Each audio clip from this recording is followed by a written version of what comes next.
Eric sat at the kitchen table at breakfast. His eyes were half focused on the news scrolling across his laptop screen. It was a quiet morning with nothing but the soft hum of the coffee maker filling the silence. He could hear the slight rustling as Laura placed her plate down across from him.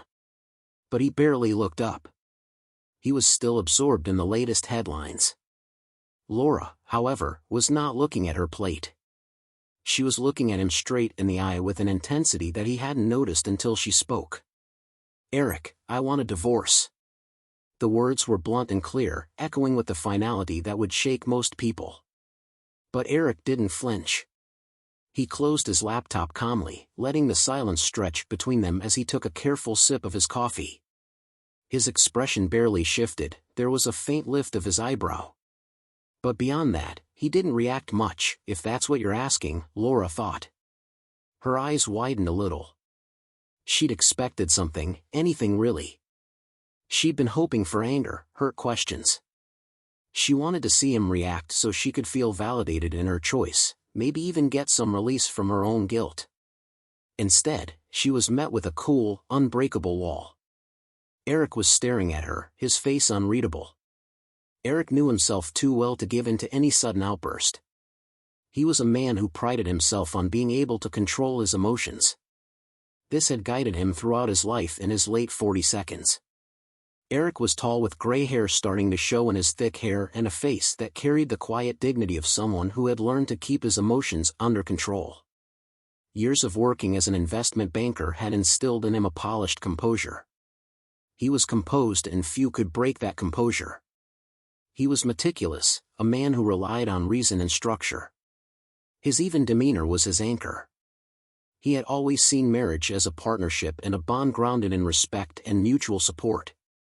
Love was important, but it was the commitment that mattered. He had married Laura 15 years ago hoping they shared that same steady foundation. Recently though he had sensed a shift, the late nights, the phone calls that were a bit guarded and the faint smell of cologne that didn't belong to him. Eric was very observant, so these were unmissable clues. He hadn't confronted her though, he never did. Instead he chose to wait to let the truth reveal itself. So now as he looked across the table at his wife, his mind remained clear. Laura was staring at him, likely waiting for something. An outburst or maybe a hint of sadness, but Eric just took another sip of his coffee, feeling only a strange calm wash over him. Laura felt a strange, almost hollow sense of shock as she watched Eric's calm reaction. It wasn't supposed to be like this.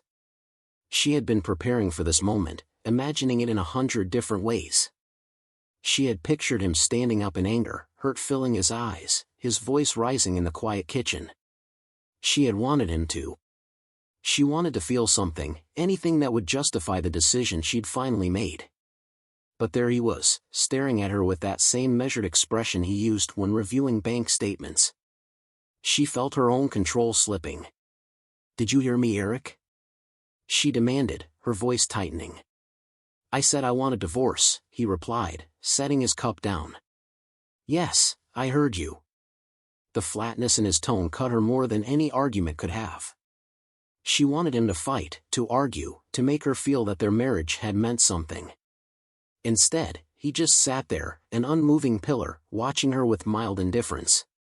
She was about to say something to try and break that wall he had so carefully built. But Eric simply stood up. "If you've made up your mind, there's not much more to say." "Let's talk," he said. His words as measured as if they were discussing weekend plans. He straightened his laptop and coffee cup, each gesture precise and controlled, before giving her a brief, almost dismissive nod. "You know where to find me if you have anything else to say." He left her there, a flicker of emotion never once crossing his face. Once he was out of the kitchen, Eric closed the door to his study. He took a slow, deep breath. He felt no anger or betrayal, which wasn't how he worked. This was the end of any hope of a real partnership with Laura. She'd made her choice, and now he would make his. Sitting at his desk, he opened his laptop and began planning his next move. Eric knew how these things worked. He'd watched plenty of colleagues stumble and get tangled up in bitter divorces that left them financially ruined and emotionally spent. That would not be him. He clicked to open their joint accounts and began calmly moving through the steps to transfer the bulk of the funds into accounts solely in his name. The mortgage payments and utilities were moved to separate accounts, and any automatic transfers linked to Laura's personal expenses were disabled. He knew that getting caught up in bitter divorces that left people financially ruined and emotionally spent wasn't something he wanted. He clicked to open their joint accounts and calmly moved through the steps to transfer the bulk of the funds into accounts solely in his name. He also moved the mortgage payments and utilities to separate accounts. He disabled any automatic transfers linked to Laura's personal expenses. Fingers hovered over the credit card tab. He felt a slight sense of satisfaction as he canceled each of their joint cards, watching the notification emails roll and confirming each action. It was almost laughable that Laura might still be unaware of his expectations. He had anticipated the betrayal long before she had spoken. Eric knew that keeping a marriage together was about more than just love. He had been loyal, consistent, and willing to commit to the life they had built together. But somewhere along the way, Laura had chosen to want something else, something beyond their comfortable, stable life. Eric set up an appointment with his attorney for the following afternoon. He knew Laura would probably assume she'd get half of everything, but Eric had plans in motion long before that.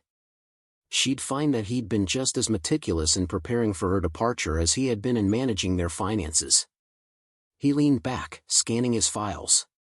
A small smile played at his lips. He wasn't one to let emotions dictate his actions. This was his strength, the ability to act without letting anger or disappointment cloud his judgment. Laura wanted a reaction, but he wouldn't give her one. Instead, he would show her what real control looked like. After talking to Eric, Bora went straight to meet her lover. Laura drove across town, her mind a mess of emotions.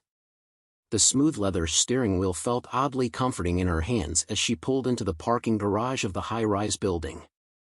As she drove to Trevor's apartment, she was hoping to feel relief. However, Eric's reaction had left her feeling strangely empty. It was as if he'd been expecting this, as though he'd already moved on from her. She'd expected anything but that icy indifference. The way he barely looked at her, as if she were some minor nuisance, made her feel small and inconsequential. When she reached Trevor's apartment door, she didn't even knock.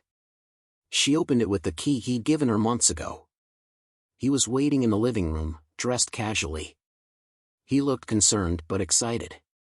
"Laura," he said, crossing the room to embrace her. "How did it go?" She led him, his arms around her, pressing her face into his shoulder. Trevor's warmth soothed her, but it didn't fill the strange void she felt. She didn't answer right away.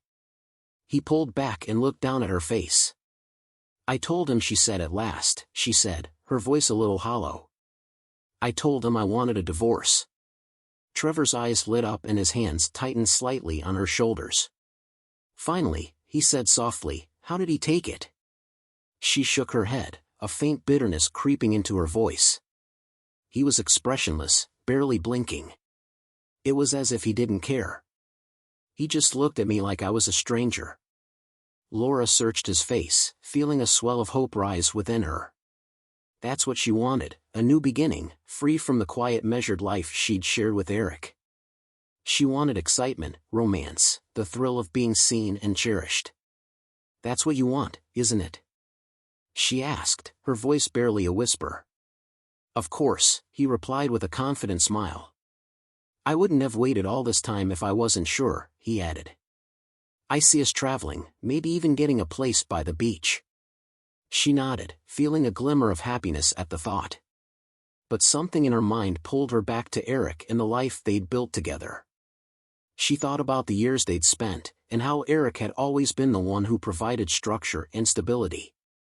He'd never been the romantic type, but he'd always made sure she was comfortable, and that she never wanted for anything. Yet she knew deep down that Eric's practical, reliable love wasn't what she wanted anymore. She was drawn to Trevor's spontaneity and his lightheartedness. In her mind, Eric had become a cage, crafted with care but still a cage. She couldn't imagine returning to him now, after experiencing this new kind of freedom. I don't want to go back to that life, she said quietly, almost as if. Trevor nodded his head, his hand warm against her cheek as he looked at her. You'll never have to go back, Laura, I promise. He smiled down at her, his eyes lighting up with a hint of mischief. I'm not the type to just let you go. Go back to him? She laughed genuinely this time, finally relaxing her shoulders as she looked up at Trevor. Laura felt the first excitement about what was coming. She imagined trips, late nights filled with laughter and intimacy. But beneath it all, an uneasy feeling lingered. She wondered if she'd underestimated Eric. She tried to push it away. She tried to push the thought away, convinced that her future with Trevor would be worth whatever lay ahead. Please subscribe to the channel to find out what happens next. A few hours after his conversation with Laura, Eric arrived at the job. His face was impassive as he navigated the halls, nodding in acknowledgement at the occasional familiar face. His mind was racing with everything he just said in motion that morning. He kept a stiff upper lip and didn't let anyone see he was on edge. He made his way to Walter's office, who was his closest colleague and a kind of sounding board at work. Walter was in his 60s, a tall, lean man with thick gray hair and a habit of adjusting his glasses as he read through any document, no matter how trivial. He had a calm, fatherly air about him with deep-set eyes that seemed to know things before anyone else. The years had been kind to Walter, but his steady voice and thoughtful words had earned him quiet respect around the office. Eric, my friend, you look like you've had a rough morning, Walter said, gesturing for him to sit in the leather chair opposite his desk. Explain her desire rationally. Walter nodded slowly, his face softening with sympathy but not surprise. I see, he said, leaning forward and resting his elbows on the desk, his hands folded in front of him. It's a blow, no doubt, but you seem remarkably composed, considering. Eric let out a dry laugh. I'm not sure how else I'm supposed to feel. It's not like I didn't see it coming.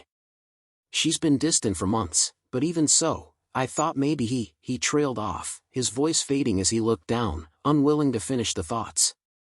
Walter nodded again, understanding. He said it was always the way with these things. They tend to hit harder than we expect, even when we've been bracing for impact. He leaned back and adjusted his glasses as he chose his words carefully. But listen, Eric, you know I've been through this twice. In fact, Eric managed a small smile. I'd heard bits and pieces of Walter's complicated marital history over the years, but I'd never thought I'd find myself in the same boat. Here's what I've learned.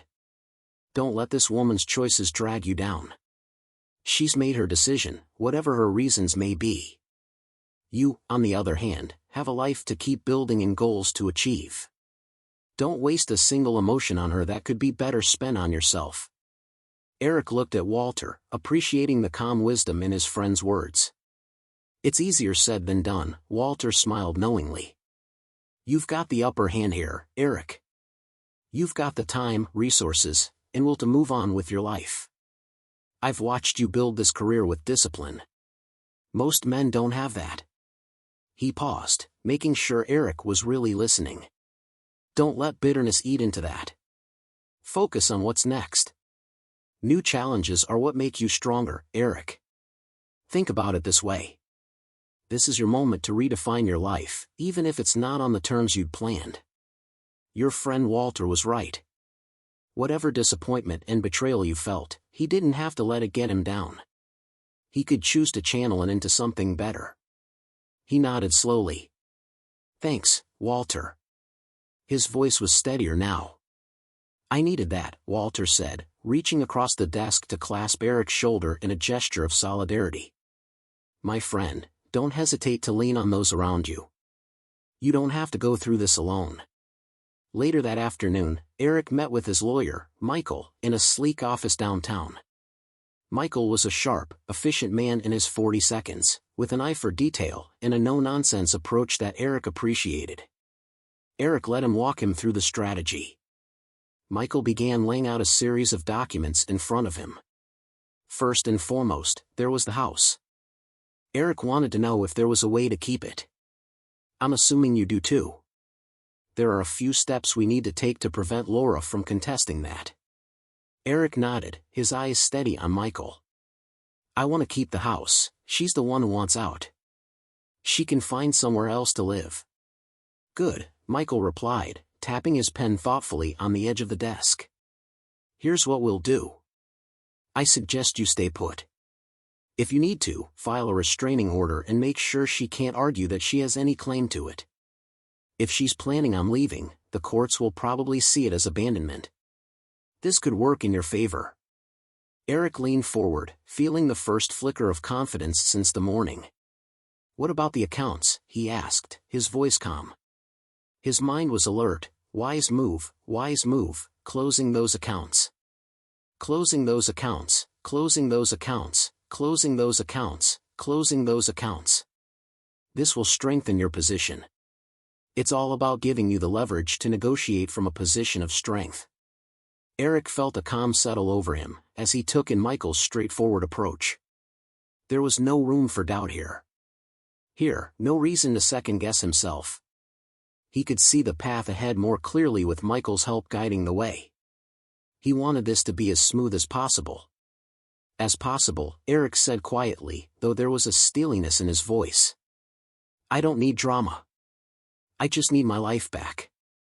Michael gave him a nod of approval, leaning forward with a serious expression. Stick to the plan. Don't let her get under your skin. No matter what she tries, the best outcome here is one where you walk away intact, maybe even. He leaned back, folding his hands. Look at this divorce as an opportunity. Reinvent yourself, your goals, your vision for the future. You're in control here.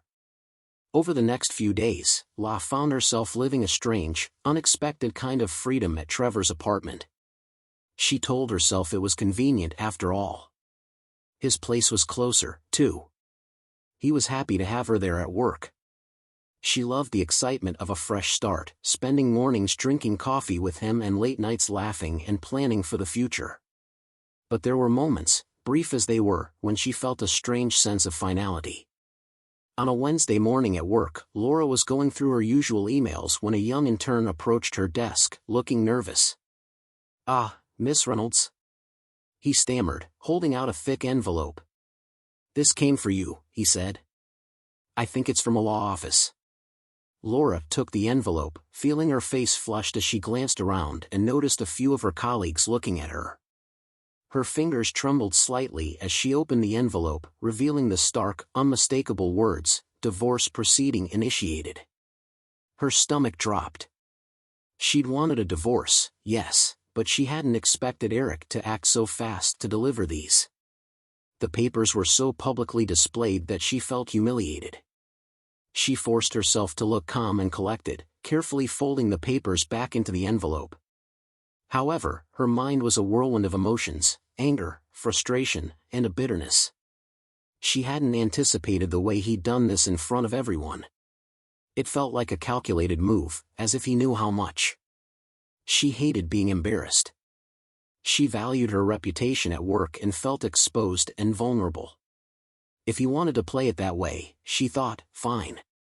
Her anger simmered beneath her professional mask, hardening into something sharper. She needed to release it that evening. Laura drove to Eric's house. Her knuckles were white on the steering wheel. Her mind was a haze of rage. She fumed. Her mind replayed the humiliation she felt at the office, the shock of those divorce papers arriving so coldly without a word from Eric. She felt as though he'd left her no choice but to respond in kind.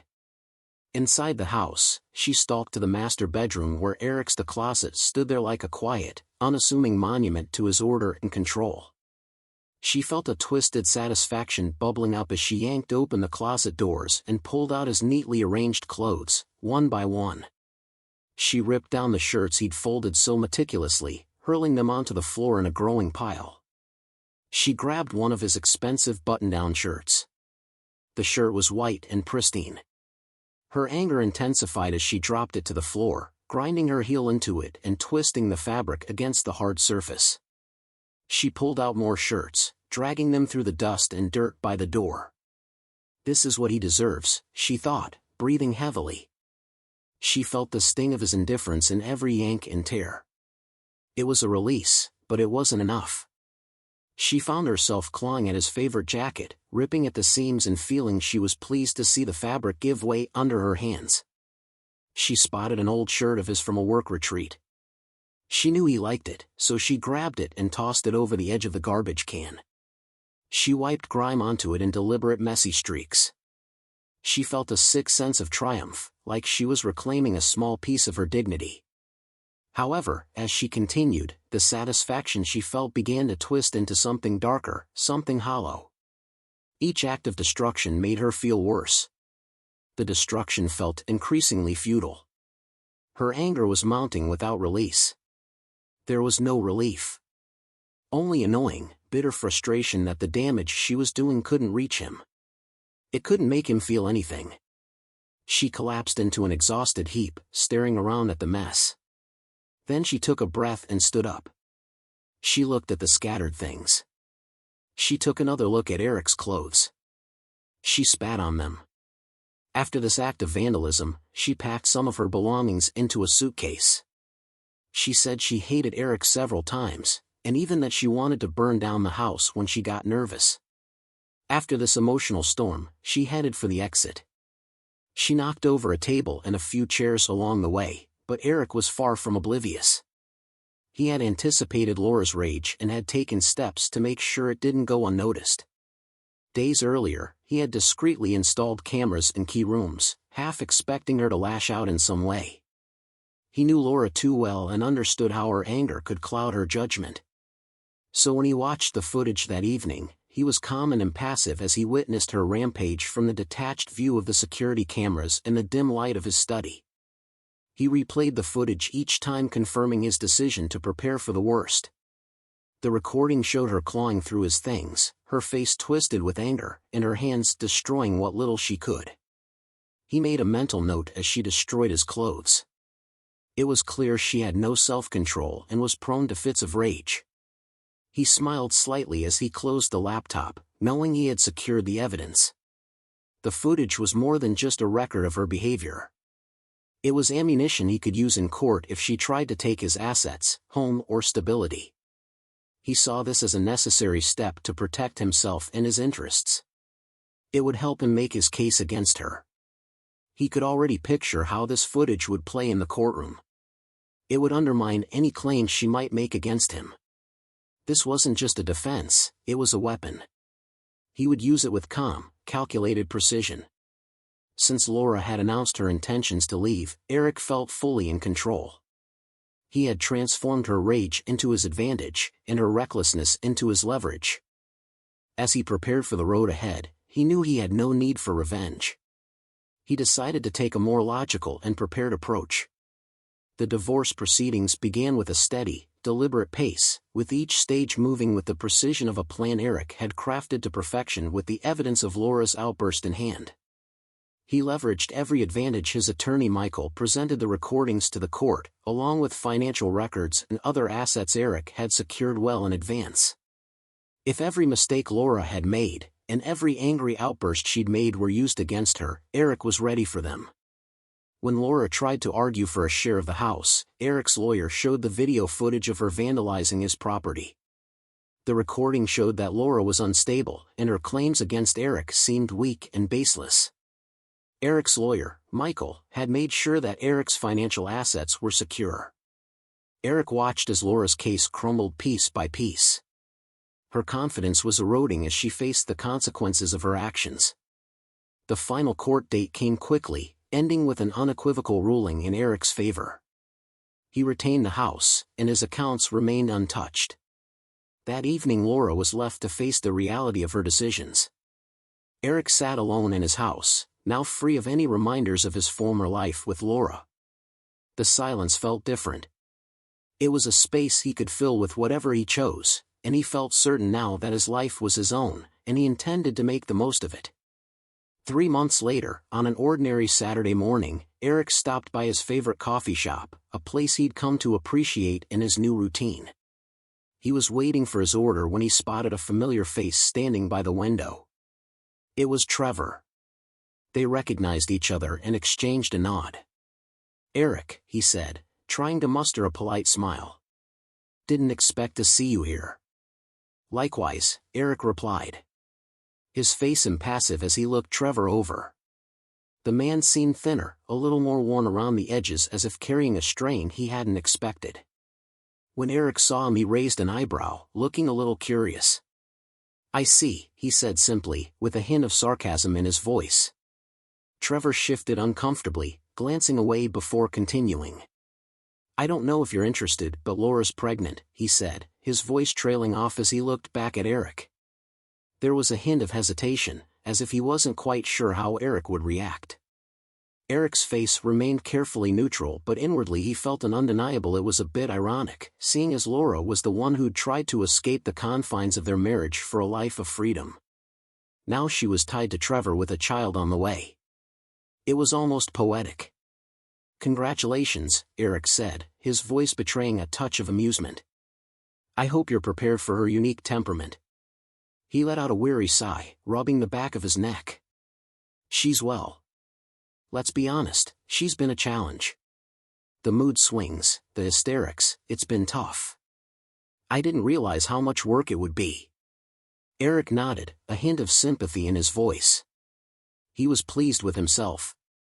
She does have a way of expressing herself. He took a sip of coffee, feeling detached. Laura's troubles had become part of someone else's life. Trevor looked at him. There was a mixture of frustration and resignation in his eyes. He admitted, "Sometimes I wonder if I've gotten over my head. But she's pregnant and there's no turning back now." Eric's smile was faint but unmistakable. He felt no bitterness, only satisfaction at no longer being burdened by her chaos. She'd left him for a world she thought would be more exciting, only to find herself trapped in it in a way she hadn't foreseen. And here he was standing outside. Trevor said with a polite nod, of it all, untouched and unbothered. "Good luck," he added. "I hope it all works out for you." Trevor's face fell slightly. It seemed as though he had been hoping for some camaraderie, some shared understanding. But Eric was already turning away, his coffee in hand, his thoughts focused forward on a life that was finally his to build, free of the past and all its baggage. If you enjoyed the story, please subscribe to the channel. I wish you a great mood and good luck.